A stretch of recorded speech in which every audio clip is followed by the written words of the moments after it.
Hello everyone, I am Shilpi Singla. Today we will start class 10th का chapter number 5 that is arithmetic progressions. तो arithmetic progressions होता क्या है, इसको डिटेल में पढ़ते हैं। सबसे पहले अरिथमेटिक प्रोग्रेशंस को हम बोलते हैं शॉर्ट में एपी, इसको बोलते हैं एपी। बस लूंगी कुछ, फिर उसको अंडरस्टैंड करेंगे कि क्या उसका पैटर्न बनना है। सबसे पहले सपोज मैंने एक लिस्ट ऑफ नंबर लिया 2, 4, 6, 8 एंड सो ऑन करके। तो सबसे पहले ये जो लिस्ट ऑफ नंबर्स हैं सेपरेटेड बाय कोमाज, इनको बोलते क्या है? ये हमारा जो फर्स्ट टर्म है इनको टर्म्स बोलते हैं। क्या बोलते हैं? टर्म। तो अगर ये फर्स्ट नंबर पे बैठा है तो इसको A1 यानी फर्स्ट टर्म बोलेंगे। सेकंड नंबर पे सिटिंग है तो ये सेकंड टर्म बोलेंगे। थर्ड पे है तो थर्ड टर्म बोलेंगे एंड सो ऑन करके A4। और सपोज यहाँ पे तो लास्ट में दिया नहीं है, अगर यहाँ पे कुछ सपोज 50 या 56 कुछ नंबर दिया है तो ये हमारा क्या नंबर हो जाएगा? Last number. इसको AN भी डिनोट कर रखा है कई बुक्स में, और कई जगह इसको L से भी रिप्रेजेंट करते हैं। तो दोनों ही इसके रिप्रेजेंटेशन, L मतलब लास्ट नंबर और AN मतलब nth टर्म।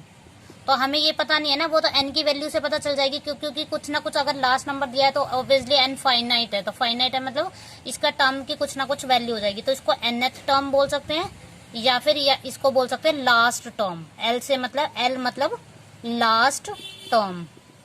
ओके गाइज, अब यहाँ पे देखते हैं, ये हमने बताया था ये फर्स्ट टर्म है, ये सेकंड टर्म है। अभी इसमें ये देखेंगे, डिफरेंस के ऊपर बात करेंगे। इसमें डिफरेंस कितने का है? सबसे पहले ये A1, A2 and so on करके A3 और A4, यहाँ पे इसको L बोल सकते हैं या फिर AN। ओके, अब इसमें डिफरेंस चेक करेंगे। सबसे पहले A2 माइनस A1 करके, A2 माइनस A1, तो हमारी वैल्यू क्या आती है? पहले हम पैटर्न पता करते हैं कि ये एपी कब बनेगी। अभी मैंने इसको एपी नहीं बोला, एक लिस्ट ऑफ नंबर्स है, इसको मैंने इनकी टर्म्स को मैंने A1, A2, A3, A4 and so on से डिनोट करा है। अभी मैं डी मतलब मेरा है डिफरेंस। मैं डिफरेंस चेक कर रही हूँ दो टर्म्स का, और वो भी A2 माइनस A1। दो टर्म्स का डिफरेंस तो 2 माइनस 4 भी हो सकता है, लेकिन नहीं, मुझे लेना है A2 माइनस A1। तो A2 माइनस A1 4 माइनस 2 आएगा हमारा, दैट इज 2। अब एक और डिफरेंस देखते हैं हम यहाँ पे इन सेकंड और थर्ड टर्म का। तो थर्ड टर्म को हम बोलते क्या है? A3। तो A3 माइनस A2, तो we will get 6 minus 4 that is 2। तो 6 माइनस 4 2। तो हमने क्या देखा कि फर्स्ट टू टर्म्स का यानी A2 माइनस A1 करा तो भी डिफरेंस 2 आया, और A3 माइनस A2 करा तो भी मेरा डिफरेंस 2 आया। तो यानी डिफरेंस सेम आया। तो अभी तो मैंने डिफरेंस बोला था, तो अगर डिफरेंस सेम आ रहा है तो दैट मीन सेम आ रहा है। तो डिफरेंस सेम आने का मतलब डिफरेंस कॉमन आ रहा है। सेम मतलब वही कॉमन आ रहा है, तभी इस डिफरेंस को हम बोल देते हैं कॉमन डिफरेंस। क्या बोल देते हैं? Common difference. कॉमन डिफरेंस कब बोलते हैं? अच्छा, ये एपी, ये लिस्ट ऑफ नंबर्स यानी ये सीरीज को हम एपी जब बोलेंगे जब ऐसा हमारा डिफरेंस दो कंसेक्यूटिव टर्म्स का डिफरेंस सेम आया, वो भी हर टर्म में। तो A2 माइनस A1 करा तो भी डिफरेंस 2 आया था मेरा, A3 माइनस A2 करा तो भी डिफरेंस 2 आया था।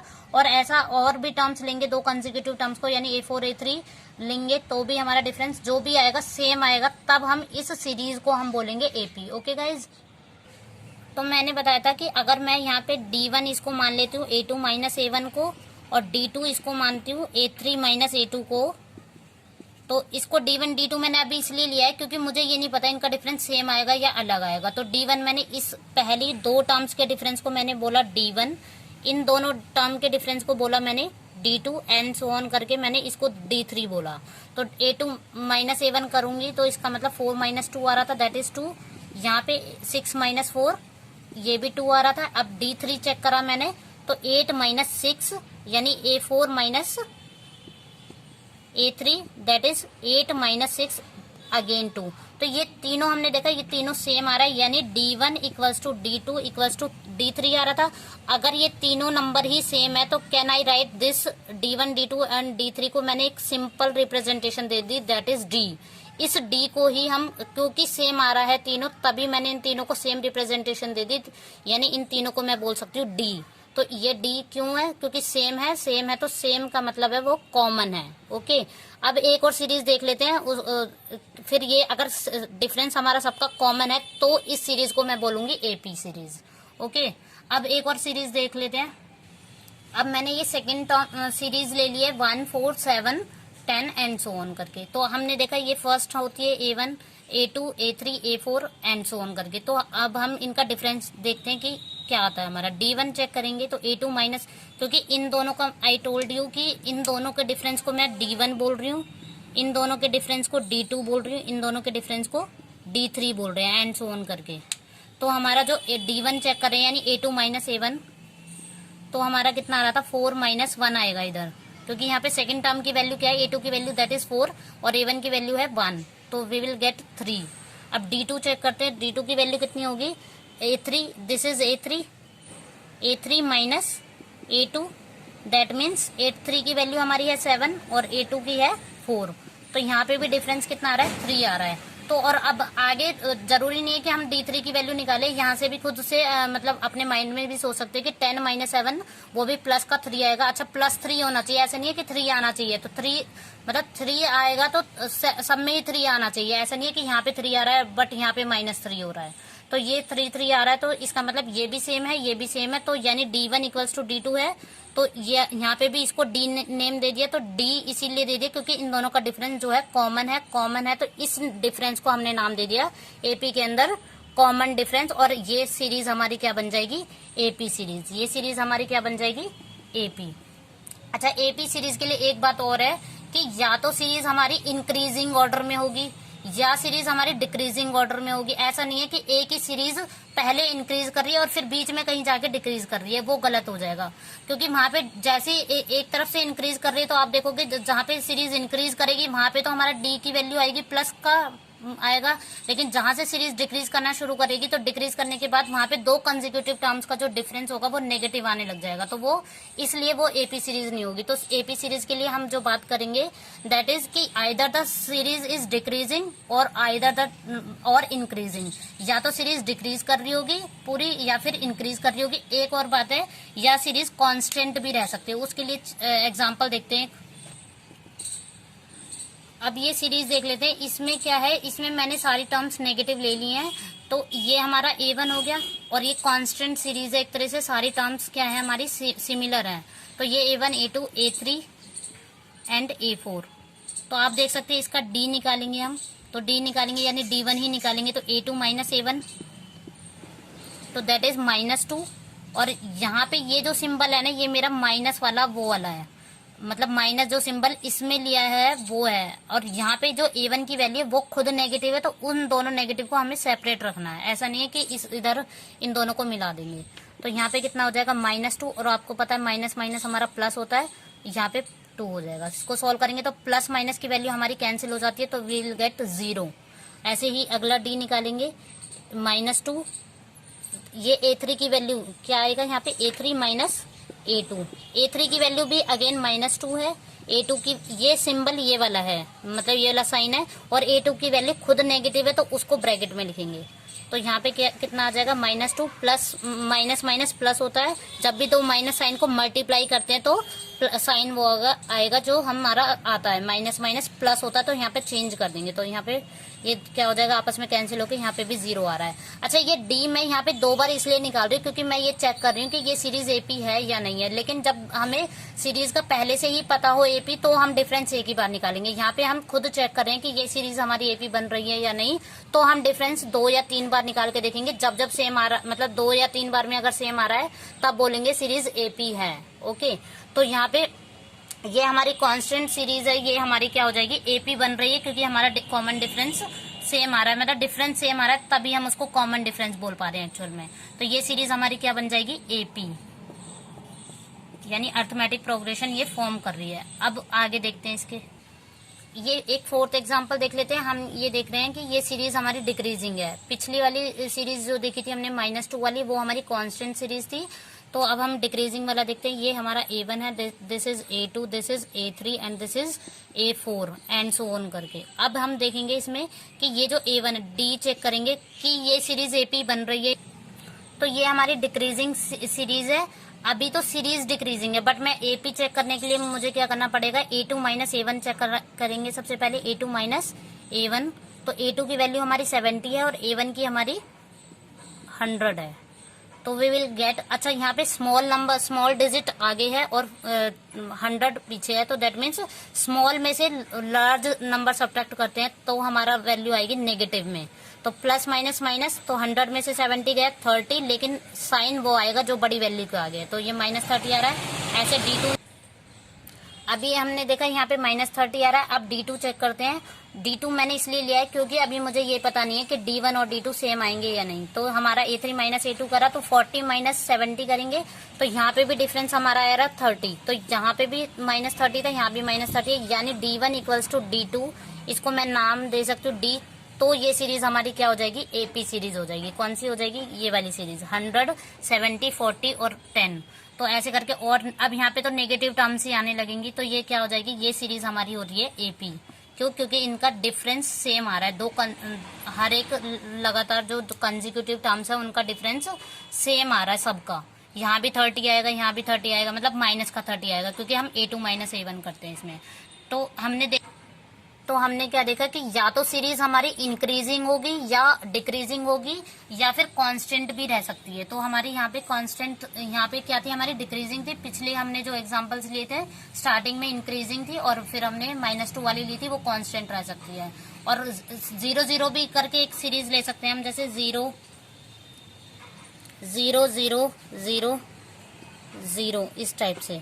तो यहाँ पे ये हमारा A1 A2, तो एक तरह से कांस्टेंट सीरीज हो जाएगी। इसमें टर्म्स भी 0 हैं और इनका जो डिफरेंस है वो भी 0 रहेगा, तो ये भी हमारी AP हो जाएगी। क्या हो जाएगी, ये AP। ये खुद चेक कर सकते हैं आप, नहीं समझ आएगा तो आप कमेंट बॉक्स में बता दीजिएगा, आई विल सॉल्व इट। और एक चीज और है कि इसमें जो D की वैल्यू है ना, वो हमारी,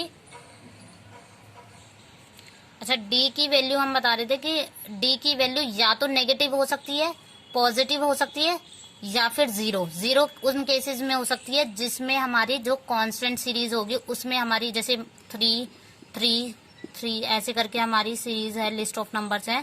तो इसमें हमारा, हम देख सकते हैं कि सबका जो कॉमन डिफरेंस है वो 0 है, तो ये 0 है। तो इन केसेस में हमारी, और क्योंकि ये AP भी फॉर्म करती है, क्यों, क्योंकि हमारी बस AP चेक करने के लिए ये होता है, तो 2 कंसेक्यूटिव टर्म्स का डिफरेंस सेम होना चाहिए थ्रू द सीरीज। ओके, तो हमारा जो D की वैल्यू यानी कॉमन डिफरेंस की वैल्यू या तो नेगेटिव आ सकते हैं। नेगेटिव उस केस में आएगी जब सीरीज हमारी डिक्रीजिंग होगी, जैसे हमने लास्ट में देखा था 100 70 40 10, इस टाइप से जो सीरीज थी, इसमें आप देख सकते हैं कि इन केसेस में हमारा जो डिफरेंस आता है वो नेगेटिव आएगा। और 2 4 6 8 इस टाइप से जो सीरीज है, इसमें हमारा जो डिफरेंस आएगा पॉजिटिव में, क्योंकि इंक्रीजिंग सीरीज में हमारा डिफरेंस पॉजिटिव आएगा, डिक्रीजिंग सीक्वेंस सीरीज में हमारा जो डिफरेंस आएगा वो नेगेटिव आएगा, और कांस्टेंट सीरीज में हमारा D की वैल्यू यानी कॉमन डिफरेंस 0 आएगा। इसमें एक बात और बतानी थी कि ये जैसे सीरीज है, इसमें अगर लास्ट टर्म गिवन नहीं है तो इस सीरीज को हम बोलेंगे infinite series, infinite AP, infinite AP या इनफाइनाइट प्रोग्रेशन, कुछ भी बोल सकते हैं, इनफाइनाइट प्रोग्रेशंस। तो कब बोलेंगे इसको इनफाइनाइट, क्योंकि इसकी जो टर्म्स है मैंने आगे की डॉटेड करके, लास्ट टर्म इसमें गिवन नहीं है। जिन सीरीज में लास्ट टर्म गिवन ना हो तो उनको इनफाइनाइट सीरीज या इनफाइनाइट प्रोग्रेशन बोलेंगे। लेकिन नेक्स्ट जो एग्जांपल है इस सेकंड वाला 3 8 13 18 और एंड सो ऑन करके लास्ट टर्म हमारी दे रखी है, गिवन है 78, तो इस सीरीज को हम बोलेंगे finite progression, finite progression. Okay, हम इसमें बुक में डेफिनेशन भी दे सकते हैं। So an arithmetic progression is the list of number in which each term is obtained by adding a fix number to the preceding term except the first term. इसको समझने के लिए मैं एक एग्जांपल ले लेती हूँ पहले। इसमें हम ये एक पैटर्न और डिस्कस करते हैं। सबसे पहले ये मैंने बताया था, ये A1 है, ये A2 है, और इन जो दोनों का जो डिफरेंस था दैट इज D, यानी अगर मैं इनका D निकालूं तो A2 - A1 that is 4 - 1 that is 3। तो ये जो 3 है ना, ये इन दोनों का डिफरेंस है। तो इसका मतलब इधर मैं क्या कहना चाह रही हूँ, ये तो मुझे पता चल गया कि ये AP है, तो मैं ये नहीं बता रही कि ये AP है या नहीं है। उसके लिए तो डिफरेंस 2-3 बार चेक करते हैं, वो मैं पहले बता चुकी हूँ। मैं अब इसमें नया पैटर्न बता रही हूँ कि यहाँ पे मैंने डिफरेंस, मुझे पता चल गया ये AP है, तो इसका पैटर्न डिस्कस करने के लिए मैंने D निकाला। तो सबसे पहले इन दोनों का डिफरेंस कितना आया, हमारा 3 आया। तो अगर इनमें हम ये देखते हैं कि अगर मैं ये 3 जो है फर्स्ट वाली डिफरेंस, मतलब फर्स्ट वैल्यू में ऐड कर दूं, A1 में मैं अगर 3 ऐड कर दूं, यानी A1 में मैं अगर डिफरेंस ऐड कर दूं तो मुझे सेकंड टर्म मिल जाएगी। आप देख सकते हैं यहाँ पे 1,4 है, तो 1,4 है, तो यहाँ पे 1 में अगर मैं ये डिफरेंस जो इन दोनों टर्म्स का है वही डिफरेंस इस फर्स्ट टर्म में ऐड कर दूं तो मेरी सेकंड टर्म आ जाएगी, यानी A1 प्लस D करूं तो A2 आ जाएगा। इसी प्रकार से ये जो डिफरेंस इन दोनों में है उसी डिफरेंस को मैं सेकंड टर्म में ऐड कर दूं तो ये थर्ड टर्म के बराबर हो जाएगा। तो आप देख सकते हैं A2 plus D equals to A3 हो जाएगा।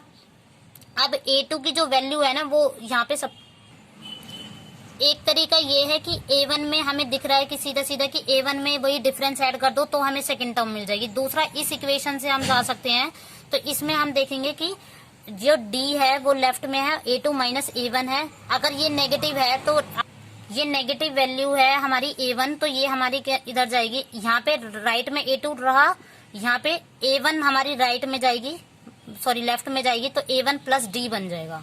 तो हमने देखा कि A2 की वैल्यू हमें ऑब्टेन कैसे हुई, फर्स्ट टर्म में जो डिफरेंस था इन दोनों का वही ऐड कर दिया, फर्स्ट टर्म में वो डिफरेंस ऐड कर दिया जो इन दोनों में था। तो इसी प्रकार से हमारा क्या हो जाएगा, ऐसे ही A3 इसी से पैटर्न मिल जाएगा। अगर यहाँ पे A2 है तो यहाँ पे A1 प्लस D है, यहाँ पे A3 है तो A2 प्लस D है। अच्छा, इसको A1 की टर्म्स में ही लाना है मुझे सबको, तो इसको A2 की वैल्यू में यहाँ से सब्स्टिट्यूट कर दूंगी तो यहाँ पे A1 प्लस D हो जाएगा ऊपर से। ये A2 की वैल्यू हमारी क्या है, A1 प्लस D है, तो A2 की जगह मैंने रखा यहाँ पे A1 प्लस D, और ये D पहले से ही था। तो A3 की वैल्यू क्या आ जाएगी, A3 equals to A1 plus 2D। यहाँ पे 2D इसलिए आया क्योंकि यहाँ पे टर्म में A1 ले रही हूँ, यहाँ पे प्लस D इसलिए आया था, सिर्फ A2 थी। तो A2 से तो देखोगे आप एक D का, ये वाली टर्म हमारी A2 थी, तो A2 से एक D का ही फासला है, यानी एक D की दूरी है। तो A2 में अगर D ऐड करा तो A3 मिल जाएगा, लेकिन A1 से मुझे कितने जंप लगाने पड़ रहे हैं, 2 जंप्स लगाने पड़ रहे हैं। तो अगर मुझे A1 से A3 पे पहुंचना है तो 2D का जंप लगाना पड़ेगा, यानी A3 की वैल्यू आ जाएगी A1 plus 2D। Okay guys, इसी प्रकार से ये मैंने इसलिए बताया कि इसी से आगे हम चलते जाएंगे। तो A4 की वैल्यू आप देख सकते हैं, A4 की वैल्यू कितनी हो जाएगी, A1 प्लस 3D हो जाएगी। तो हमने देखा कि A2 की वैल्यू हमारी A1 प्लस D आ रही थी, A3 की वैल्यू हमारी A1 से चेक करेंगे तो 2D का जंप लगाना पड़ रहा है हमें, तो A1 प्लस 2D हो जाएगा। A3 की वैल्यू जाएंगे तो A1 प्लस 3, A4 करेंगे तो यहाँ पे 4 है तो यहाँ 3 है, यहाँ 3 है तो यहाँ 2 है, यहाँ 2 था तो 1 था, यानी एक वैल्यू कम होगी D के लिए। तो ऐसे एंड सो ऑन करके जाएंगे। तो हमारा अगर यहाँ पे AN है तो हम क्या कर सकते हैं, A1 प्लस, अच्छा यहाँ पे सारे A1 है, ये ध्यान रखना। तो A1 प्लस यहाँ पे क्या होगा, अब N हमें ही नहीं पता कितना है, तो N माइनस 1 इंटू में D, ये वाला फॉर्मूला यहाँ से, ये हमारा लास्ट टर्म के लिए यूज होता है, यानी इसी को मैं L भी बोलती हूँ। तो A1 plus N minus 1 into में D। ओके गाइज, अगर आपको ये वीडियो अच्छी लगी तो please like share and comment, और इससे आगे जो हम डिस्कस करेंगे वो नेक्स्ट वीडियो में डिस्कस करेंगे। Thank you.